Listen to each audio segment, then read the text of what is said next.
Добро дојдовте на пресконференција на Социјалдемократскиот сојуз.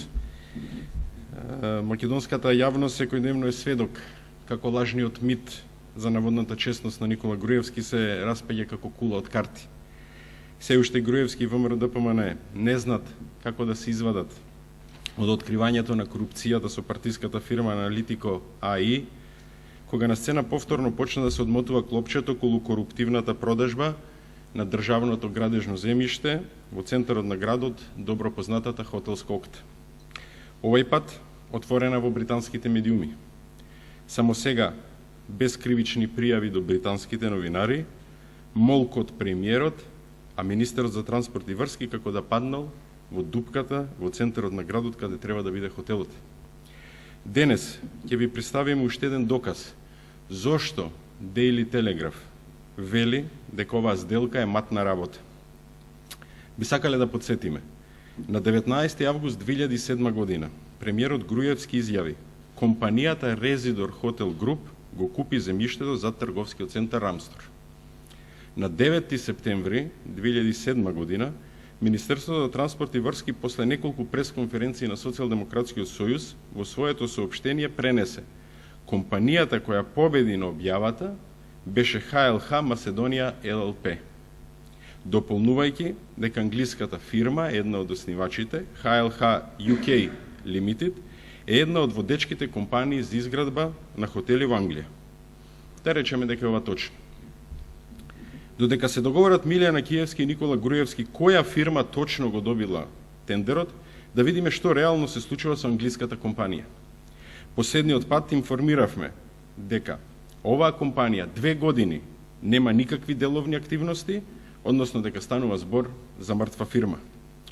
Фирмата која ја користеа како аргумент, замислете, уште на 3 април 2009 година ја напушта ХЛХ Macedоnia ЛЛП. Очигледно, фирмата била само алатка за реализација на коруптивниот тендер, замислен и спроведен од бизнис огранокот на фамилијата. Она што е уште пострашно, на место на оваа фирма, неколку месеци пред тоа, во игра влегува нити чуена, ниту видена фирма во хотелиерскиот бизнис. Фирма со име Риго Холдинг НВ. Но затоа пак земјата во која е регистрирана е малку попозната. Холандски Антили. Земјата инаку рај за кријање на сомнителен заработен капитал. Значи, осем што компанијата ХЛХ Macedоnia нема никакви финансиски активности во последните 2 години, туку хотелот треба да го гради фирма составена од една текстилна компанија и една пералница за пари. Сега, што правиме? Господо од власта, ве молам, не одговарајте на непоставените прашања. Граѓаните на Македонија не бараат само прецизни одговори, туку пред се разрешница на овај организиран криминал, брука за која пишуваат и странските медиуми.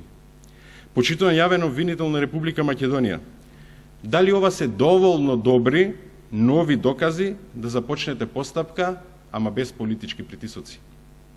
Конечно, ќе одговори ли некој од власта кој е името на инвеститорот на оваа така наречена странска инвестиција?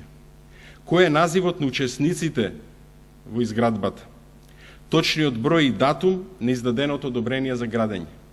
Само да подсетам, сите овие податоци согласно Законот за градење мора да постојат на видно место на објектот каде се гради. Господине Груевски, вие сигурно ги знаете одговорите, уште кога е фрлавте лопатата. Британската јавност ги знае исто така.